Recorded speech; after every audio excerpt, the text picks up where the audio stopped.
Hello, zami YouTube mwen yo koman nou ye? M'espere ke bien.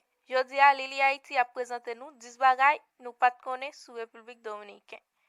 Republik Dominiken se yon peyi nan Amerik Sentral. Li okipe yon 3e pati nan il la Hispaniola. El fè fontye avèk Haiti.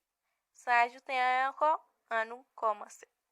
Pa bliye, abone chen YouTube sa.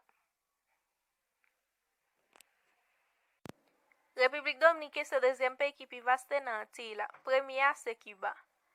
Li gen yon superfisi de 48.670 km². Kantite habitan ka vive nan peyi sa se 10.500.000 moun. Dominiken yo tre konsakre nan Vierge Altagracia. Yo konsidere el kom maman proteksyon ak espirituel pepla. Fèt patronali se 21 janvye. Jou sa yo pa travay nan peyi ya. Anpil moun soti nan tout kote nan peyi ya pou yale nan katedral Higuey kote Vierge la e jou sa.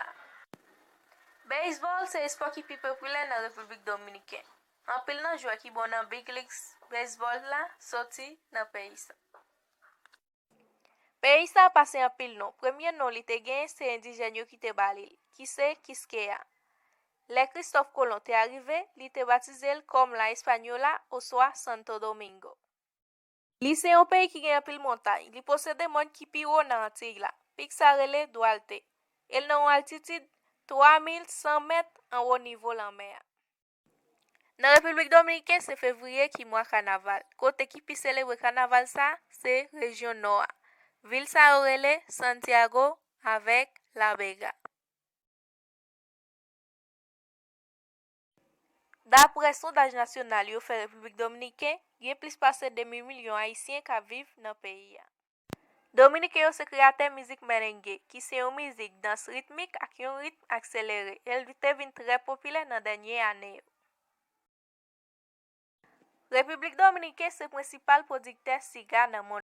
Li peyi ya plis pase 355 milyon euro pa ane. Plak protèj drapo Dominiken se li sel nan mod lantye ki gen yon bib la dan. Bib sa louvri nan Jean chapit 8.